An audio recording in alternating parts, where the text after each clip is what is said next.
नमस्कार। आज की कहानी है गुंडा, जिसके लेखक हैं श्री जयशंकर प्रसाद जी। तो चलिए सुनते हैं। नमस्कार। आज की कहानी है गुंडा, जिसके लेखक हैं श्री जयशंकर प्रसाद जी। तो चलिए सुनते हैं। वो 50 वर्ष से ऊपर था, तब भी युवकों से अधिक बलिष्ठ और दृढ़ था। चमड़े पर झुर्रियां नहीं पड़ी थी। वर्षा की झड़ी में, पूस की रातों की छाया में, कड़कड़ाती हुई जेठ की धूप में नंगे शरीर घूमने में वो सुख मानता था। उसकी चढ़ी मूछें बिच्छू के डंक की तरह देखने वालों की आंखों में चुभती थी। उसका सांवला रंग सांप की तरह चिकना और चमकीला था। उसके नागपुरी धोती का लाल रेशमी किनारा दूर से ही ध्यान आकर्षित करता। कमर में बनारसी सेल्हे का फेंटा, जिसमें सीप की मूठ का बिछुआ खुसा रहता था। उसके घुंघराले बालों पर सुनहले पल्ले के साफे का छोर उसकी चौड़ी पीठ पर फैला रहता। ऊंचे कंधे पर टिका हुआ चौड़ी धार का गणासा, ये थी उसकी धज। पंजों के बल जब वो चलता तो नसें चटाचट बोलती थी।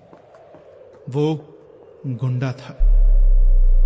ईसा की 18वीं शताब्दी के अंतिम भाग में वही काशी नहीं रह गई थी जिसमें उपनिषद के अजात शत्रु की परिषद में ब्रह्म विद्या सीखने के लिए विद्वान ब्रह्मचारी आते थे।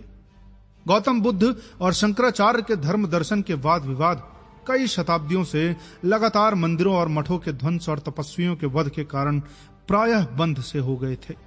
यहां तक कि पवित्रता और छुआछूत में कट्टर वैष्णव धर्म भी उस विश्रृंखलता में नवागुंतक धर्मोन्माद में अपनी असफलता देखकर काशी में अघोर रूप धारण कर रहा था। उसी समय समस्त न्याय और बुद्धिवाद को शस्त्र बल के सामने झुकते देखकर काशी के विछिन्न और निराश नागरिक जीवन ने एक नवीन संप्रदाय की सृष्टि की। वीरता जिसका धर्म था, अपनी बात पर मिटना, सिंह वृत्ति से जीविका ग्रहण करना, प्राण भिक्षा मांगने वाले कायरों तथा चोट खाकर गिरे हुए प्रतिद्वंदी पर शस्त्र न उठाना, सताए निर्बलों को सहायता देना और प्रत्येक क्षण प्राणों को हथेली पर लेकर घूमना उसका बाना था। उन्हें लोग काशी में गुंडा कहते थे। जीवन की किसी अलभ्य अभिलाषा से वंचित होकर जैसे प्रायः लोग विरक्ति हो जाते हैं, ठीक उसी तरह किसी मानसिक चोट से घायल होकर एक प्रतिष्ठित जमींदार का पुत्र होने पर भी ननकू सिंह गुंडा हो गया था। दोनों हाथों से उसने अपनी संपत्ति लुटाई। ननकू सिंह ने Sample complete. Ready to continue?